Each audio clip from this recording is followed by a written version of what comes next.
नमस्कार दोस्तों, मैं सुनील राठी ट्रेडिंग एकेडमी से स्वागत करता हूं आप सबका आज के इस वीडियो में। एंड आज की इस वीडियो में हम एफ&ओ रिलेटेड एक बड़े ही इंटरेस्टिंग टॉपिक पे बात करने वाले हैं। तो गाइज, आपने नोटिस किया होगा एनएससी के प्लेटफॉर्म पे करीब करीब 1700 प्लस कंपनी ट्रेड होती हैं।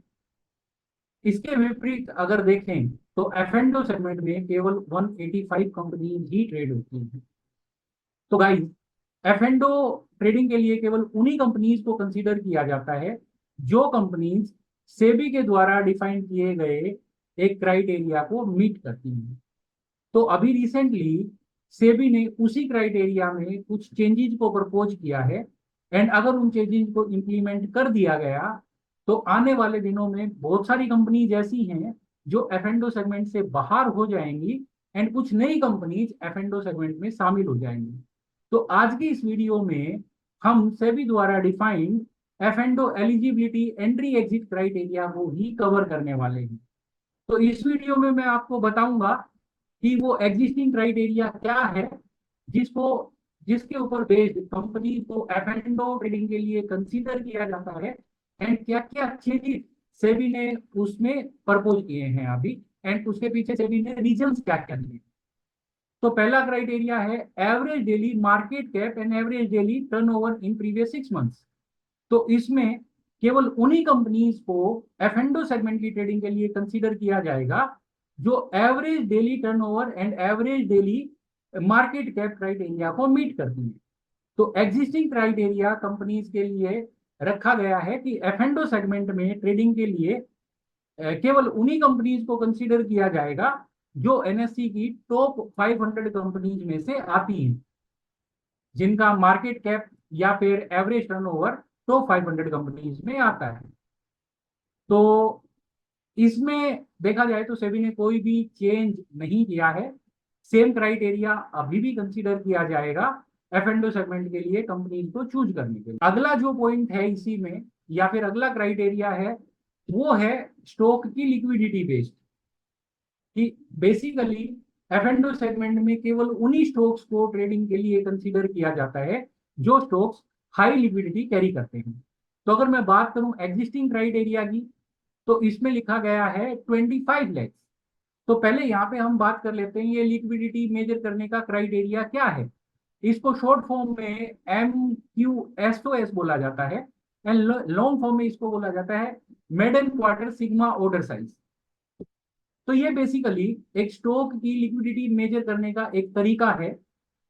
Maiden quarter sigma order size को अगर मैं सिंपल टर्म्स में बोलूं तो इसका मतलब ये है कि एक स्टॉक की जो डेली वॉलेटिलिटी है उसका केवल एक क्वार्टर मूव करने के लिए या एक क्वार्टर प्राइस मूवमेंट कोज करने के लिए मिनिमम कितनी प्राइस वैल्यू के ऑर्डर की जरूरत पड़ेगी।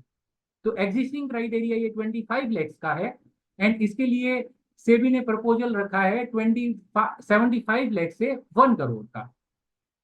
फॉर एग्जाम्पल आप समझ लीजिए कि अगर निफ्टी की डेली वॉलेटिलिटी 1% है तो 0.25% प्राइस चेंज करने के लिए निफ्टी में मिनिमम 25 लाख रुपीज का ऑर्डर प्लेस करना पड़ेगा, तभी इतना प्राइस मूवमेंट हो पाएगा। तो इसी क्राइटेरिया को 25 लाख से चेंज करके सेबी ने प्रपोजल रखा है 75 लाख से 1 करोड़ करने का, सो दैट केवल उन्हीं स्टॉक्स को एफ&ओ सेगमेंट के लिए कंसीडर किया जा सकते जिनमें लिक्विडिटी और ज्यादा हो। इसके पीछे रीजन क्या दिया है सेबी ने, चलिए आइए इस पे भी एक नजर मार लेते हैं। तो जैसे कि since average market turnover is now over 3.5 times the figure during the last year. तो 2018 में सेबी ने जब इसको रिव्यू किया था एंड अभी अगर कंपेयर किया जाए तो अभी जो मार्केट की एवरेज टर्नओवर है वो 3.5 टाइम्स बढ़ चुकी है। तो इसलिए सेबी चाहती है कि MQSOS में भी 3 से 4 गुना का चेंज कर दिया जाए। अब तीसरा जो क्राइटेरिया है स्टॉक्स का वो है उसका market wide position limit based. इसको समझने के लिए मैं आपको एक बार याद दिला दूं कि अगर आप एफ&ओ ट्रेड करते हो तो बार बार आपको कई बार कई स्टॉक से रिलेटेड मैसेज आता होगा कि ये XYZ security is in ban period in F&O segment. जब भी कोई सिक्योरिटी एफ&ओ सेगमेंट में बैन पीरियड में होती है तो वो सिक्योरिटी में आप कोई ट्रेड परफॉर्म नहीं कर सकते। यानी कि अगर आप कोई ट्रेड परफॉर्म कर भी लेते हो तो फिर एक्सचेंज जो है आपके ऊपर पेनल्टी लगाती है। तो ये market wide position limit basically किसी भी स्टॉक का जो फ्री फ्लोट मार्केट कैपिटलाइजेशन है उसका 20% होता है। यानी कि किसी भी स्टॉक का जो मैक्सिमम ओपन इंटरेस्ट है ना, वो उसके फ्री फ्लोट मार्केट कैप का केवल 20% तक ही हो सकता है। एंड जैसे ही कोई भी स्टॉक इस 20% क्राइटेरिया को मीट करता है तो एफ एंड सेगमेंट में उसकी ट्रेडिंग को बैन कर दिया जाता है टेम्परेली। एंड जैसे ही सौदे कट जाते हैं पुराने एंड ये लिमिट से स्टॉक हट जाता है तो वापिस उसको एफ एंड सेगमेंट से बैन हटा दिया जाता है। तो एग्जिस्टिंग क्राइटेरिया 500 करोड़ का है, बट अभी नए प्रपोजल में सेबी ने बोला है कि इसको 1250 से 1750 करोड़ किया जाएगा।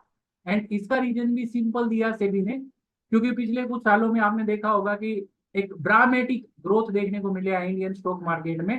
एंड उसी के चलते जब लास्ट टाइम रिव्यू किया गया था तो तब से लेके अभी तक जो स्टॉक्स का जो साइज है, मार्केट वाइड पोजीशन लिमिट है, वो 2.8 टाइम्स तक बढ़ चुकी है। तो इसलिए सेबी चाहती है कि इस क्राइटेरिया को भी रिव्यू किया जाए एंड नए क्राइटेरिया को इंप्लीमेंट किया जाए। एंड फोर्थ क्राइटेरिया की अगर मैं बात करूं तो यहां पे आ जाता है डेली एवरेज डिलीवरी, कि इसमें एफ एंड सेगमेंट में ट्रेडिंग इंट्रोड्यूस करने के लिए एक स्टॉक के ऊपर उसकी एवरेज डिलीवरी के पॉइंट ऑफ व्यू से भी उसको देखा जाता है। तो ये एग्जिस्टिंग क्राइटेरिया है 10 करोड़। यानी कि केवल उन्हीं स्टॉक्स को एफ एंड सेगमेंट में ट्रेडिंग के लिए कंसीडर किया जाता है जिसकी डेली एवरेज डिलीवरी वैल्यू है वो 10 करोड़ के आसपास हो। बट अभी नए प्रपोजल में सेबी ने कहा है कि केवल उन्हीं कंपनीज को एफ एंड सेगमेंट की ट्रेडिंग के लिए एलिजिबल माना जाएगा जिनका डेली एवरेज डिलीवरी वॉल्यूम 30 से 40 करोड़ है। इसके पीछे भी रीजन देने का सिंपल कारण है कि अभी तक इंडियन स्टॉक मार्केट का साइज काफी बढ़ चुका है।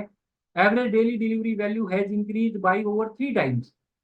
तो ऑब्वियस है कि सेबी चाहती है कि इस रूल में भी चेंज किया जाए।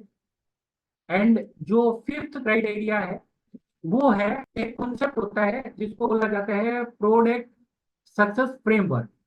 यानी कि एनएससी ट्रेडिंग के लिए जितने भी प्रोडक्ट्स लॉन्च करेगी तो उनकी सक्सेस का एक फ्रेमवर्क बनाया जाता है।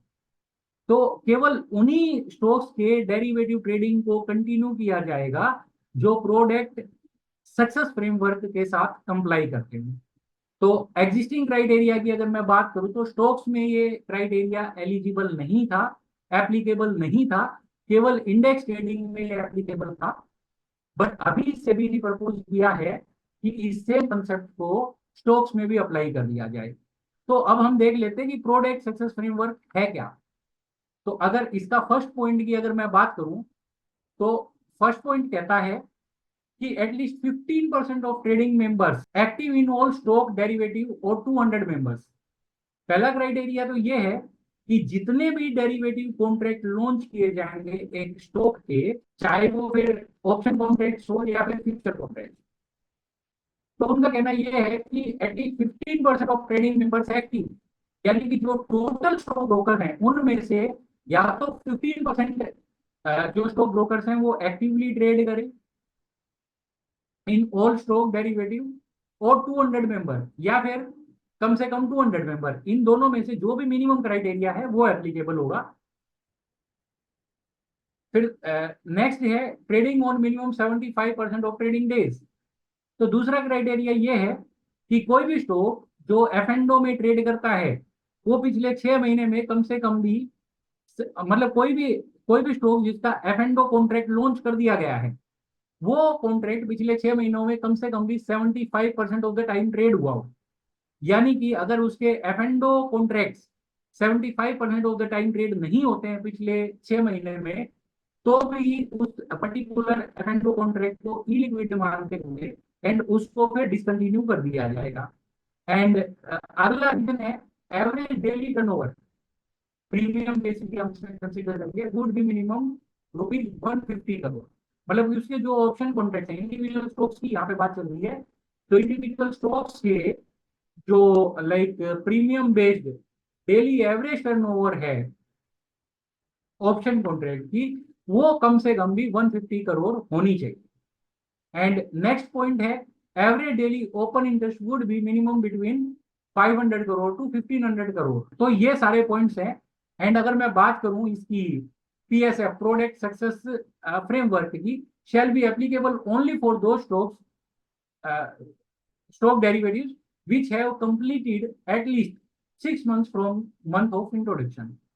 तो ये जो फ्रेमवर्क है ये केवल उन्हीं स्टॉक्स पे एप्लीकेबल होगा जो कम से कम पिछले 6 महीने से F&O सेगमेंट में ट्रेड कर रहे हैं। यानी कि कोई स्टॉक अगर कल ही F&O सेगमेंट में आया है तो उसके ऊपर ये प्रोडक्ट सक्सेस फ्रेमवर्क एप्लीकेबल नहीं होगा, ये केवल 6 महीने बाद से ही उस पर एप्लीकेबल होगा। ये क्राइटेरिया क्यों रखा गया है, इसका रीजन क्या है दिया है सेबी ने। सेबी कहती है this is required to ensure that stocks have sufficient turnover, open interest and wide spread participation. SEBI ये चाहती है कि सफिशिएंट टर्नओवर हो, ओपन इंटरेस्ट हो एंड वाइड स्प्रेड पार्टिसिपेशन हो। मतलब सेबी चाहती है कि लिक्विडिटी बढ़े as well as market depth बढ़े उस पर्टिकुलर स्टॉक के डेरिवेटिव कॉन्ट्रैक्ट्स में। एंड ये क्राइटेरिया को 6 मंथ्स तक ऑब्जर्व किया जाएगा ताकि एक प्रॉपर डिसीजन लिया जा सके। तो गाइज अभी इन सारे पॉइंट्स को सेबी ने as a proposal public domain में डाला है एंड मार्केट के जो स्टेक होल्डर्स हैं उनका फीडबैक मांगा है। एंड अगर इन सारे पॉइंट्स पे अगर सेबी को अच्छा फीडबैक मिलता है तो हो सकता है कि आने वाले दिनों में इन सारे क्राइटेरिया को F&O मार्केट पे एप्लीकेबल कर दिया जाए। एंड अगर ये सारे क्राइटेरियाज एप्लीकेबल होते हैं तो हम देखेंगे कि F&O सेगमेंट में काफी ड्रामेटिक चेंज होंगे। बहुत सारी कंपनीज जो अभी F&O सेगमेंट में ट्रेड करती हैं may be they will be excluded from F&O trading and कुछ नई कंपनीज जो हैं वो F&O सेगमेंट में शामिल कर ली जाएगी। So that's it for now. Thank you for watching. And if you guys want more such contents on this channel, so please don't forget to subscribe the channel.